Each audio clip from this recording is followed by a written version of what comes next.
Assalamu alaikum wa rahmatullahi wa barakatuhu. Bismillahi rahmani rahim. Alhamdulillahi rabbil alamin. Wa sallallahu ala sayyidina Muhammad wa ala ahli baytihi tahibina tahirin. Qala Allah subhanahu wa ta'ala fi kitabil karim. Wa aqimis salah.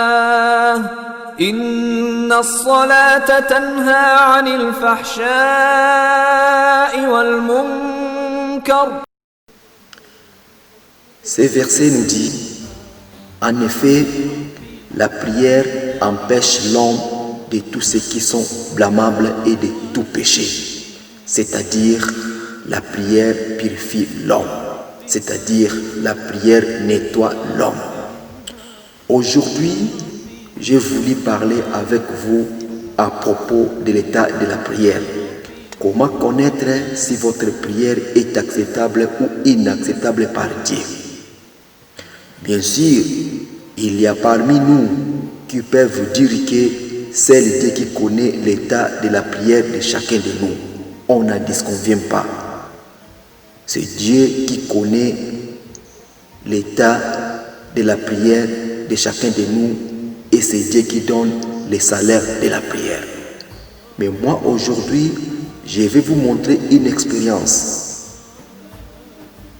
Une expérience tirée dans un des livres de métaphysique islamique. Il s'agit d'un conseil de Ayatollah Bahja. Que la paix de Dieu soit sur lui. Sa tombe est à côté de Fatima Mansoumé à Koum. Ayatollah Bahja conseiller les musulmans comme suite, ou bien l'expérience est comme suite. Chaque personne, quand il veut réaliser une bonne action ou une mauvaise action, il y a deux sensations qui agissent en elle. Il y a deux voies qui agissent en elle. L'une le pousse à réaliser quelconque action, soit une mauvaise action, soit une bonne action. Et l'autre voie ou bien l'autre sensation intervient de ne pas le faire. Par exemple, tu veux faire la corruption.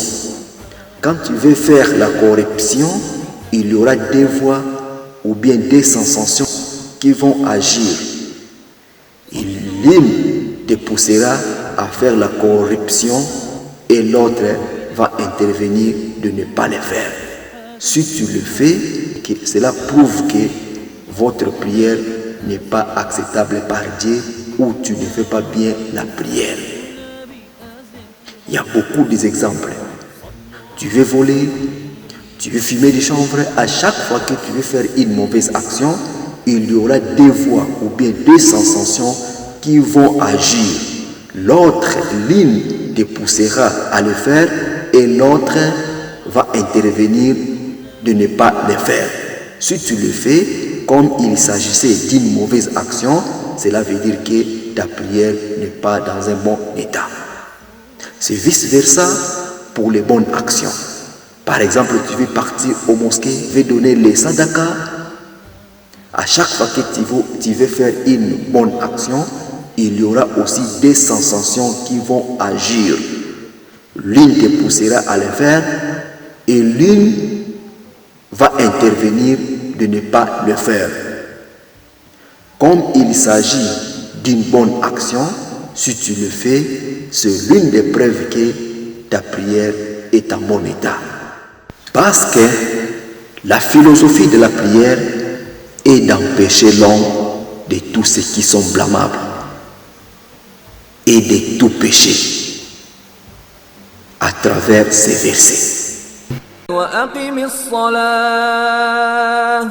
إن الصلاة تنهى عن الفحشاء والمنكر. La prière purifie l'homme. La prière nettoie l'homme. C'est ça la philosophie de la prière. C'est pour purifier l'homme. C'est pour empêcher l'homme de tous ceux qui sont blâmables. Si ta prière ne t'empêche pas de tous ceux qui sont blâmables, ou bien ta prière ne change pas tes mauvais comportements, ou bien ta prière ne change pas tes mauvaises aptitudes, c'est l'une des preuves que tu ne pries pas bien. C'est l'une des preuves que ta prière n'est pas acceptable par Dieu. C'est l'une des preuves que ta prière n'est pas dans un bon état.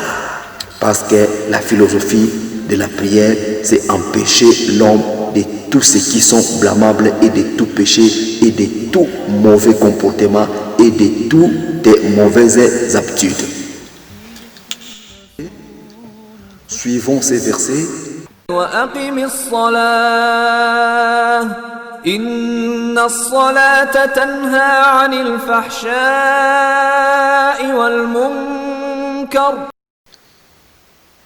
Si ta prière ne change pas tes mauvaises aptitudes, si ta prière ne change pas tes mauvais comportements, cela prouve que tu ne fais pas bien la prière. Cela prouve que ta prière n'est pas dans un bon état. Donc, à partir de cette expérience, tu peux connaître l'état de ta propre prière avant que Dieu te donne un salaire. Le prophète Mohammed, sallallahu alayhi wa sallam, a comparé la prière avec de l'eau. Il a dit, si tu places une rivière ou un fleuve devant la porte de ta maison, en sortant de la maison, tu te laves dans cette rivière 5 fois par jour. En rentrant de la maison, tu te laves encore dans cette rivière ou dans ce fleuve 5 fois par jour. Aucune saleté restera sur ton corps. C'est la même chose avec la prière. Si tu pries bien 5 fois par jour, la prière va te laver. La prière va te purifier. La prière effacera toutes tes mauvaises habitudes. La prière effacera tous tes mauvais comportements. Au cas contraire, tu ne pries pas bien. Ta prière n'est pas dans un bon état. Parce que la philosophie de la prière est de nettoyer l'homme. Donc, ta prière doit nécessairement changer tes habitudes. Au cas contraire, arrangez bien ta prière. C'était votre frère Rachid Bouyaki. Assalamu alaikum wa rahmatullahi wa barakatuhu.